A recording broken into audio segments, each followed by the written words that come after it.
Alhamdulillahirabbil alamin. Wassalatu wassalamu ala asrofil anbiya'i wal mursalin wala alihi wasabbihi ajma'in. Yang terhormat Ketua Dewan Pimpinan Pusat Partai Bulan Bintang, Bapak Yusril Isa Mahendra. Yang kami hormati Sekretaris Jenderal Dewan Pimpinan Pusat Partai Bulan Bintang, Bapak Apriansah Nur. Yang kami hormati Ketua Dewan Pimpinan Wilayah Partai Bulan Bintang, Bapak Badarudin Puang. Yang kami hormati Sekretaris Dewan Pimpinan Wilayah Partai Bulan Bintang, Bapak Purnama Irianto Ashadi. Yang kami hormati para Ketua DPC se-Sulawesi Selatan. Yang kami hormati Bapak Ibu anggota Dewan Pimpinan Rakyat Daerah Kabupaten Kota Partai Bulan Bintang, para kader dan simpatisan Partai Bulan Bintang, baik yang hadir di ruangan ini maupun yang mengikuti acara Milad Partai Bulan Bintang melalui virtual Zoom. Yang kami hormati pula Bapak Ustaz Usman Jasad yang insya Allah sebentar akan membawakan tausiah dan doa. Acara selanjutnya, tausiah dan doa, Dr. Haji Usman Jasad MA. Kepada Ustaz kami persilahkan. Assalamualaikum warahmatullahi wabarakatuh.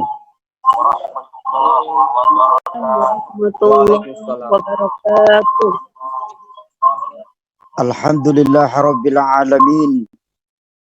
Wassalatu wassalam ala asrafil anbiya'i wal mursalin wa ala alihi wa sahbihi ajmain, amma ba'd.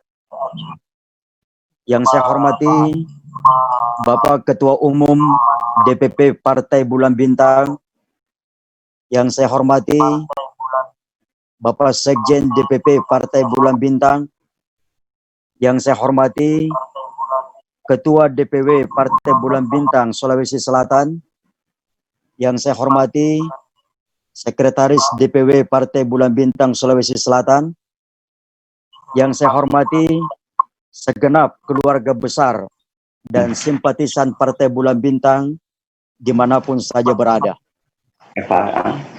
Apa itu, Pak? Partai Bulan Bintang. Rapat ya soalnya ini. Indonesia sejatinya bisa menjadi bangsa yang besar karena memiliki potensi geografi dan demografi yang sangat berlimpah. Apa ini? Ada seorang ilmuwan Islam yang sangat terkenal bernama Ibnu Khaldun. Dalam bukunya yang sangat terkenal yaitu Kitab Muqaddimah pernah menjelaskan bahwa peradaban bangsa-bangsa di dunia selalu memiliki masa-masa awal, masa kejayaan, dan masa keruntuhan. Ketika sebuah peradaban mengalami keruntuhan, maka akan diganti oleh peradaban-peradaban yang lain, dan begitu seterusnya. Sehingga pemikiran Ibnu Khaldun dalam Kitab Muqaddimah sering disebut dengan teori siklus peradaban Ibnu Khaldun.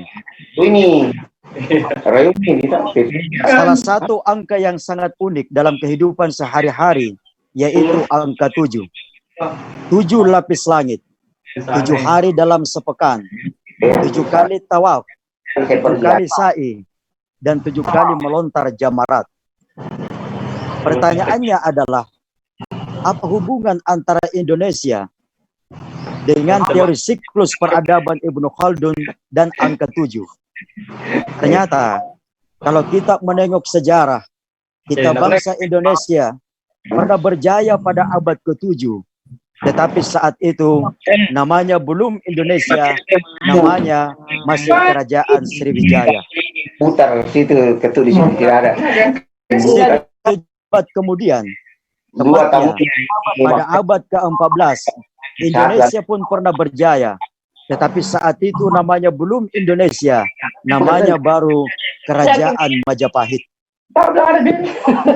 Siklus 7 abad kemudian, tepatnya pada abad ke-21. Sekaranglah abad ke-21. Seharusnya Indonesia sekarang kembali berjaya menjadi salah satu pusat peradaban dunia.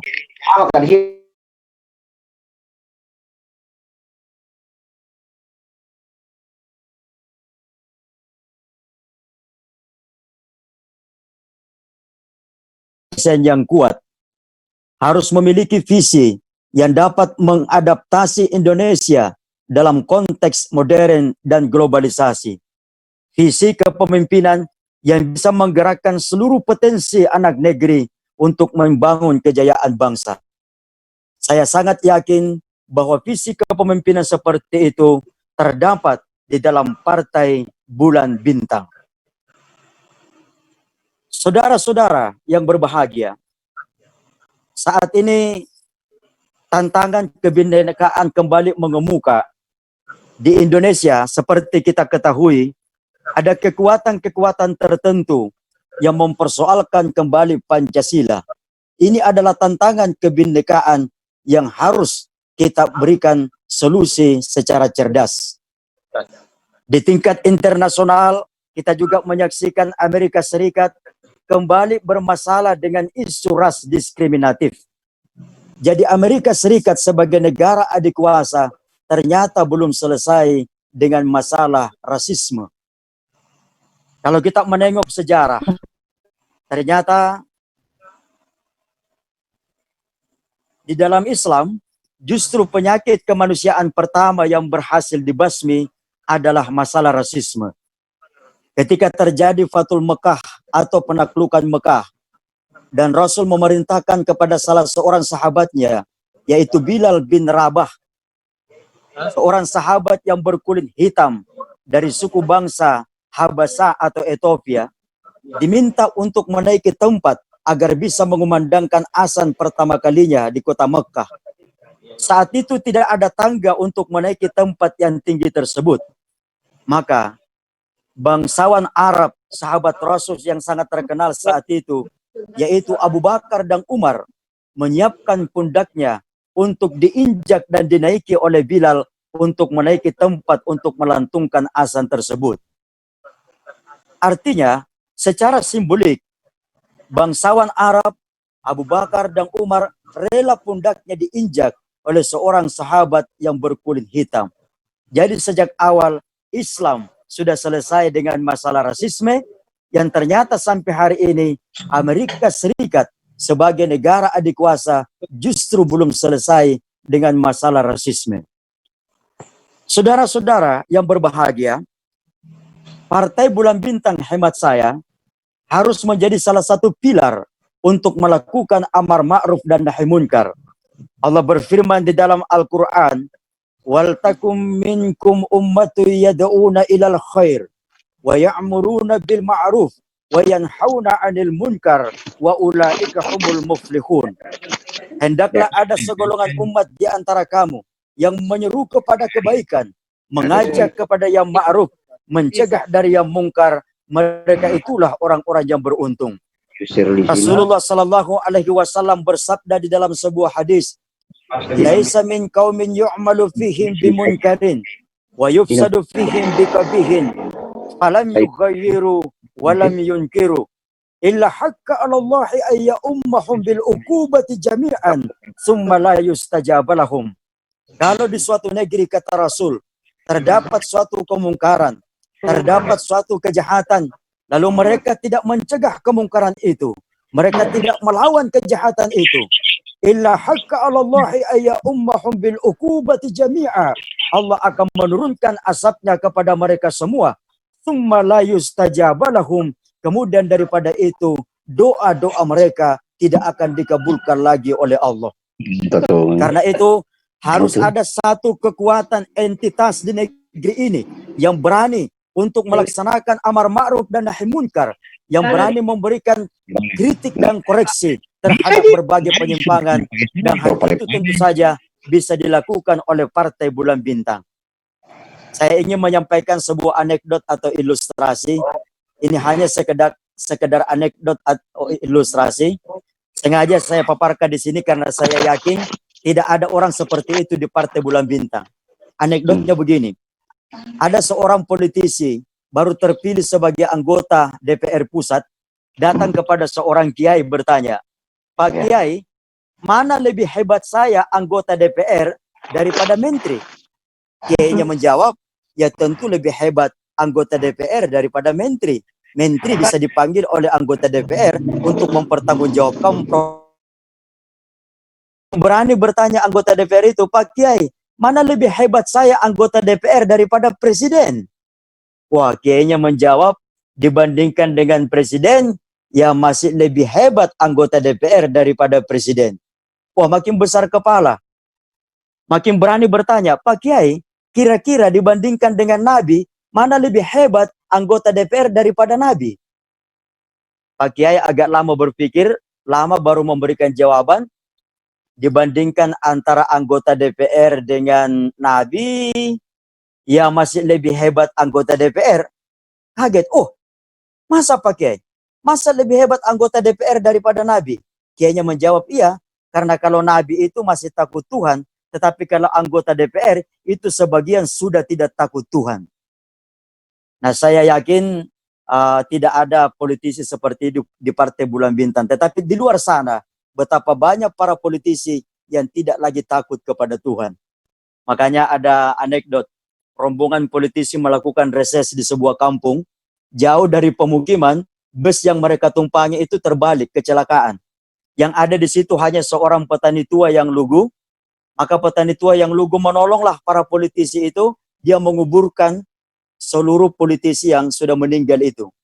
Besoknya datang tim investigasi, petani tua yang lugu tadi ditanya, "Memang kemarin itu seluruh politisi sudah mati baru dikuburkan?" Dengan lugu petani itu menjawab, "Sebenarnya waktu saya kuburkan kemarin itu, ada saya dengar berteriak, 'Saya belum mati, saya belum mati.' Tapi biasalah, politisi itu kan tidak bisa dipegang kata-katanya." Saya juga yakin bahwa di Partai Bulan Bintang, seluruh politisinya adalah satu kata dengan perbuatan. Saudara-saudara yang berbahagia, Islam sebagai agama yang humanis, yang egaliter, ini adalah harus dikemas oleh kekuatan-kekuatan yang ada termasuk Partai Bulan Bintang, bagaimana bisa diterima oleh kaum milenial. Secara doktrinal, Islam adalah agama yang menekankan kemanusiaan itu. Dalam Al-Quran Allah berfirman, "Ya ayyuhan nas, inna khalaqnakum min dzakari wa unsa, wa ja'alnakum syu'uban wa qaba'ila lita'arafu, inna akramakum 'indallahi atqakum."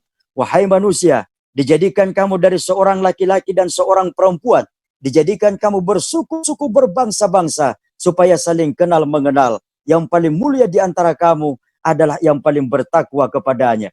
Rasulullah Shallallahu Alaihi Wasallam bersabda, "La yu'minu ahadukum hatta yuhibba li akhihi ma yuhibbu li nafsi." Tidak beriman salah seorang di antara kamu, kata Rasul, sebelum mencintai saudaranya, sama seperti mencintai dirinya sendiri. Dengan kandungan doktrinal Islam seperti ini, inilah yang harus dijadikan oleh Partai Bulan Bintang. Bagaimana mempersatukan anak bangsa di dalam konteks kebinekaan sekarang. Karena sekarang tantangan kebinekaan kembali mengemuka, di mana ada kekuatan-kekuatan tertentu yang mempersoalkan kembali Pancasila.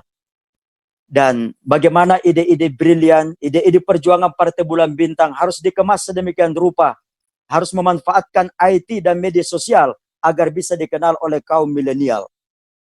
Partai Bulan Bintang adalah partai yang tentu saja akan sangat digandrungi oleh kaum milenial.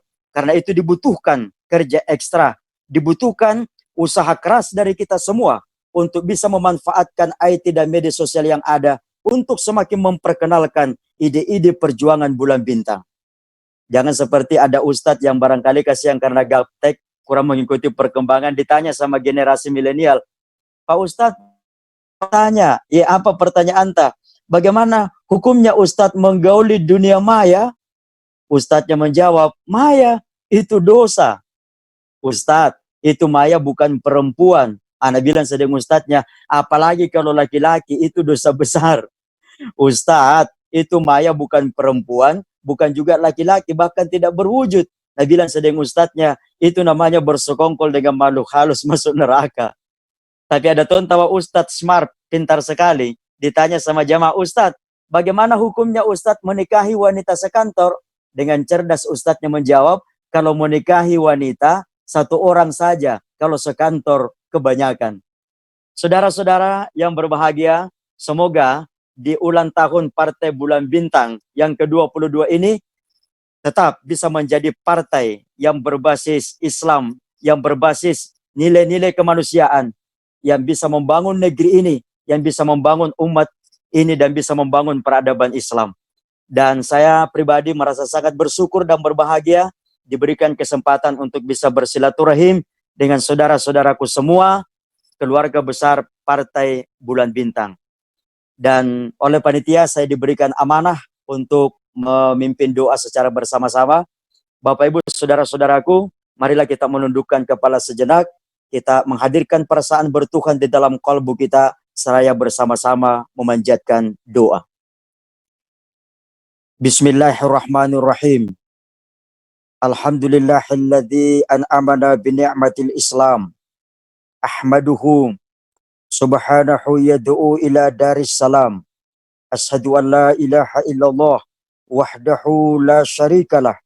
Lahul mulku wa lahul hamd.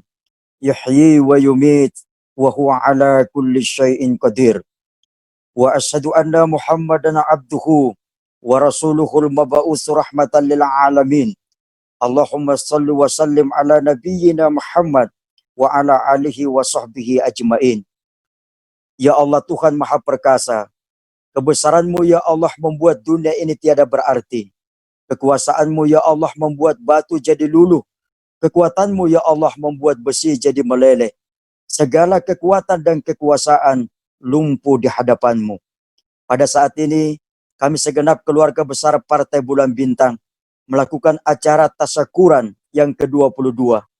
Kami memohon kepadamu ya Allah, berikanlah kekuatan lahir dan batin kepada Partai Bulan Bintang untuk menegakkan kebenaran dan untuk menghancurkan kebatilan. Ya Allah, berikanlah kekuatan lahir dan batin kepada Partai Bulan Bintang untuk menjalankan tugas amar ma'ruf dan nahi munkar.